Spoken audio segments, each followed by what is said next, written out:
Muy buenas tardes a todas y todos los participantes de este evento en el que estoy honrado de participar, el primer Congreso Internacional sobre el mundo árabe y Occidente, el mundo árabe e islámico ante los retos del tercer milenio. A continuación les voy a compartir mi presentación acerca de las influencias paleocristianas, romanas y bizantinas en la arquitectura religiosa temprana del periodo Omeya. El terreno en el que nos vamos a mover implica a Jerusalén con la muy conocida Cúpula de la Roca, construida entre el 687 y el 692, también en Jerusalén la mezquita de Al-Aqsa, muy cercanas, en la explanada del templo, y del año 707 al 709, y la gran mezquita de Damasco, la Masjid al-Kabir en Dimash, en Damasco. Tomar en cuenta que esto se desarrolla durante el califato Omeya, propiamente la primera dinastía imperial islámica, que oscila entre el año 661 y el 750. Para hablar de estas influencias es necesario, aunque sea de manera muy somera, referir que el territorio que nos interesa, es decir, esta área de Siria y de Judea, pues precisamente son nombres que fueron dados en época del Imperio Romano. Aquí tenemos un mapa de un momento de su mayor expansión, y pensar que Judea, Siria, esta gran provincia de acá, pues estuvieron bajo dominación romana, con el antecedente de dominación helenística y también con vínculos con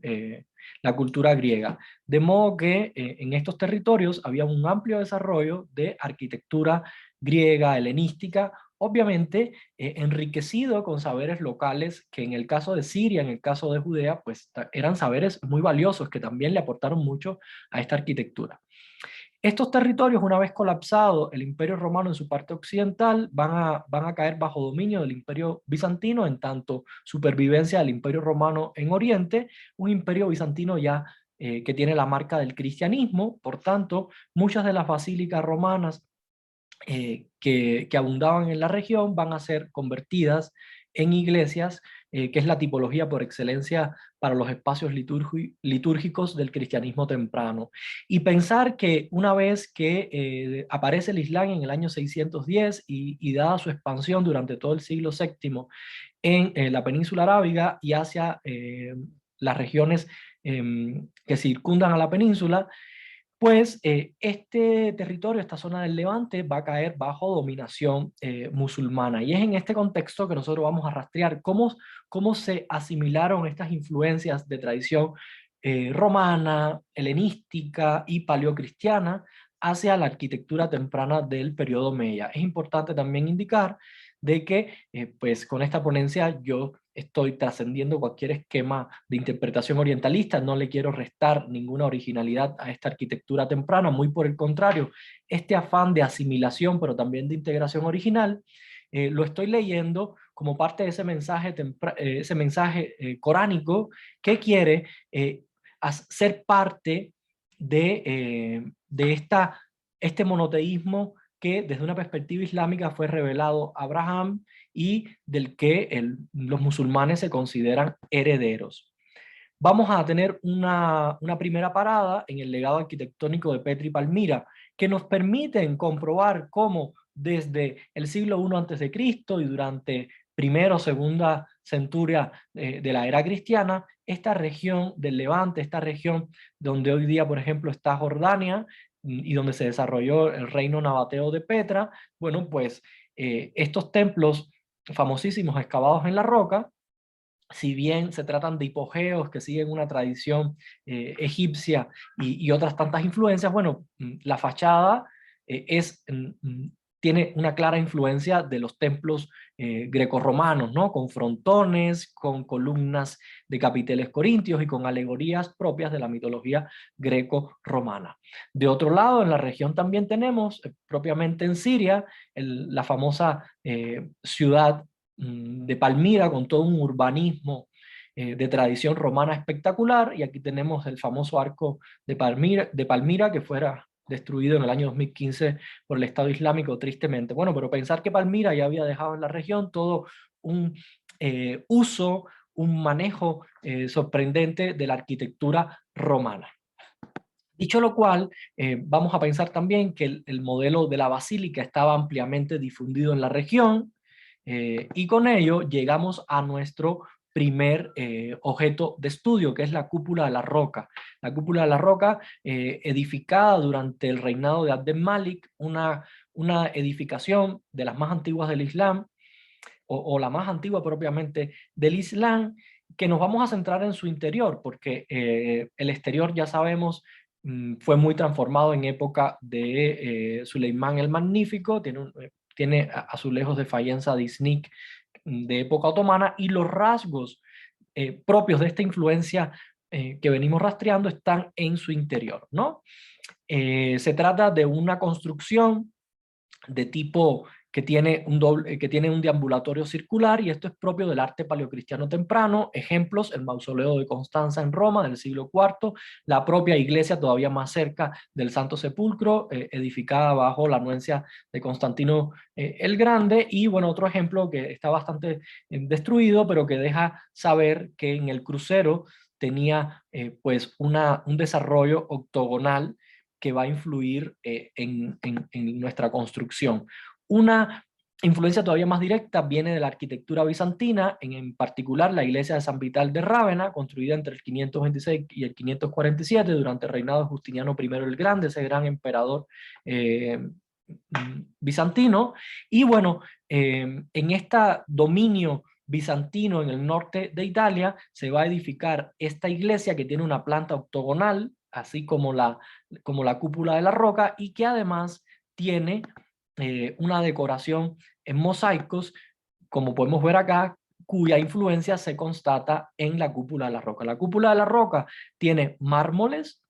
tiene un gran desarrollo de mosaicos con motivos fitomorfos y motivos también, otro tipo de motivos como son eh, jarrones, cornucopias. Entonces, la técnica musivaria, la técnica de mosaicos viene directo de Bizancio. Hay toda una discusión de si Abd al-Malik hizo traer desde Bizancio con negociaciones con el emperador, el Basileus en turno. Hay autores que creen que sí, que aquí trabajaron mosaicistas bizantinos. Hay otros autores que plantean que simplemente eran mosaicistas locales, mosaicistas de la provincia sirio-palestina, que estaban instruidos en esta técnica que ya tenía una amplia difusión. Pensar que el mosaico, bueno, pues viene de toda la tradición romano-helenística, ¿no? Que en ese sentido es una continuidad. Entonces, si nosotros vemos este corte acá de Hagia Sophia, la gran catedral de Constantinopla, vemos que tiene un gran desarrollo en mármoles que se repiten un poco acá en el interior de la cúpula de la roca. Y si nosotros vemos estos motivos acá, pues ya les decía, siguen la tradición del mosaico bizantino. ¿Qué es lo novedoso? Aparece epigrafía caligráfica. Se sabe que el tambor que sostiene la cúpula de la roca, bueno, pues tiene todo este desarrollo de motivos en mosaico, y que tiene suras del Corán, expresiones del Corán que sobre todo enfatizan el carácter único, la unicidad de Alá, que es un rasgo muy distintivo del Islam temprano, que se está demarcando de la interpretación sobre todo cristológica de la divinidad. Ahora bien,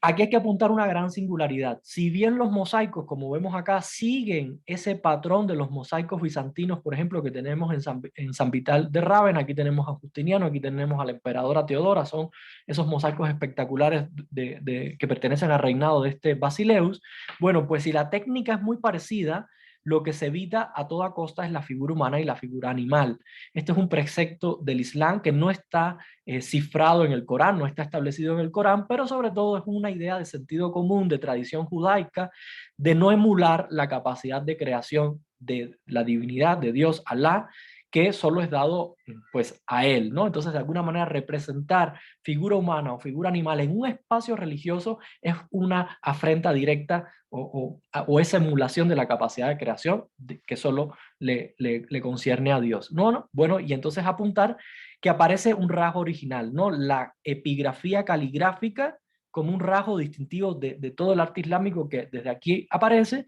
Y bueno, si miramos este fragmento, es muy parecida a la técnica, pero se ha abstraído la figura humana, se ha retirado y en su lugar han quedado estas coronas que tienen que ver con todo un mensaje de triunfo del Islam temprano. El estudioso de la arquitectura islámica, el gran Oleg Grabar, propone entender esta apropiación de Jerusalén, del monte Moira, de esta explanada del templo. Recuerden que la cúpula de la roca está en torno a la piedra, que la tradición islámica cree que desde ahí ascendió Mahoma al cielo para encontrarse con Alá, pero que también para la tradición judaica es la piedra del sacrificio de Isaac, para los musulmanes de Ismail. Es un espacio simbólico, las piedras en la tradición semítica tiene una carga espiritual muy grande, y Abdel Malik y Oleg Grabar, disculpen, nos invita a pensar que Abdel Malik lo que quiere es afirmar la superioridad del triunfo del Islam en una ciudad que en el siglo VII era la ciudad cristiana por excelencia, de modo que se trata de una apropiación de un discurso de poder, ¿no? De triunfo sobre el cristianismo o sobre los espacios simbólicos del cristianismo, pero también del judaísmo, es doble. Y allí es donde hay que entender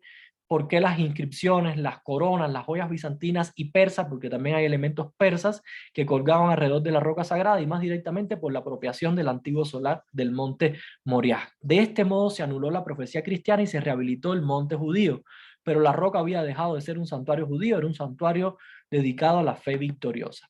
Esto nos lleva en el propio Jerusalén a nuestra segunda construcción de análisis, que es la mezquita de Al-Aqsa, la mezquita lejana construida durante el reinado del hijo de Abdel Malik al-Walid, entre el año que gobernó como califa entre el año 705 al año 715. Esta mezquita, con el paso del tiempo, se transformó mucho, sufrió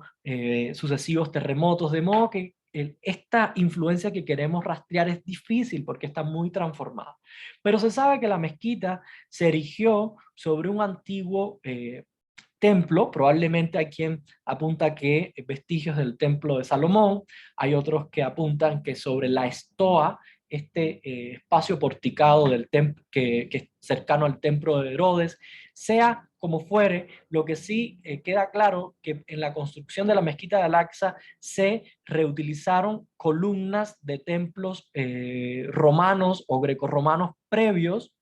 y que también se invitó a mosaicistas de tradición bizantina a engalanarla, a decorarla, ¿no? Por otra parte, si vemos la planta de la mezquita de Al-Aqsa, es una planta que tiene varias naves, pero pareciera que es un tipo de planta basilical, como lo vemos, una planta rectangular, pero que se va a adaptar a las necesidades del Islam, que es establecer muy claro el muro de la Qibla, el muro dirigido hacia la Meca, y donde se ubican el mihrab o más de un mihrab, que es un espacio que orienta la oración. Yo les digo, está muy cambiada esta mezquita, y es difícil rastrear esta influencia, pero en el contexto del siglo VIII, bueno, pues sí se tiene constancia. Al menos estos fragmentos de mosaico que tenemos acá también son muy parecidos a los a los de la cúpula de la roca. Son mosaicos de motivos vegetales, de motivos fitomorfos, que evitan la presencia humana y tienen muchas teselas doradas, y el dorado está estrechamente vinculado con la idea de lo divino y la trascendencia. Y además hay una apropiación del espacio sagrado de la explanada del templo, con este mensaje de triunfo que está transmitiendo el Islam temprano. Nos vamos ahora al tercer ejemplo, que es la Masjid al-Kabir, la gran mezquita de Damasco. Recuerden que la dinastía Omeya había establecido la sede de su califato en Damasco, una religión que había nacido en la Meca durante la expansión y el establecimiento de la primera dinastía, pues traslada el poder político hacia Damasco, hacia Dimashq, y piensen ustedes que Damasco ya era una encrucijada de cultura en ese momento, con una larga tradición de dominación romana, de dominación helenística, de presencia griega y también del elemento semítico. Aquí en Damasco, al-Walid, de la casa de los Marwánidas, va a llevar a cabo la construcción de esta, la gran mezquita por excelencia de los califas de esta época, ¿no? La mezquita por excelencia de la reunión del viernes, y que va a seguir un modelo también de alguna manera basilical, pero que también integra un patio, un gran patio que antecede la entrada a la mezquita, que recuerda a la casa del profeta en Medina. Entonces, si bien hay elementos de la tradición romana, como es el modelo basilical, la distribución en naves con columnas, también se incorporan elementos ya propiamente de la práctica y de la historia islámica, como es el remedo de la casa del profeta. La gran mezquita de Damasco tiene remanentes maravillosos de mosaicos originales del siglo octavo, de inicios del siglo octavo, ¿verdad? Aquí vemos algunos de ellos. A la entrada, todo el patio de la mezquita de Damasco estaba cubierto de estos mosaicos de teselas doradas, de teselas verdes, de teselas de colores. Vean ustedes la maestría que alcanzan aquí los mosaicistas, porque se logra sombra, se logra volumen. Ahora,